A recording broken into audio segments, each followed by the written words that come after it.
वो मत निकालो, उसको दिखेगा बाहर, हवा जाने की जगह होगा।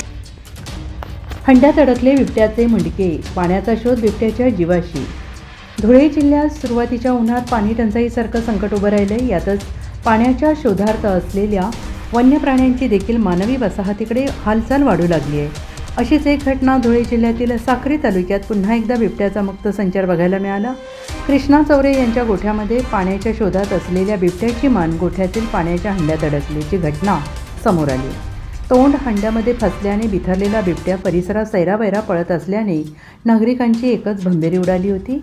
दरम्यान या प्रकाराची चाहूल लागता शेतकरी चौरे यांनी ग्रामस्थांच्या मदतीने वनविभाग अधिकाऱ्यांना या ठिकाणी पाचारण केलं। दरम्यान वनविभाग अधिकारी आणि पथकाच्या विभागाने बिबट्याच्या शेपटीला बेशुद्धीचे इंजेक्शन दिले।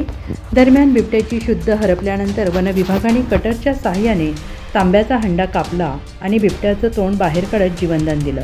त्यानंतर बिबट्याला जेरबंद करत बिबट्याला नैसर्गिक अधिवासात सोडण्यात आले।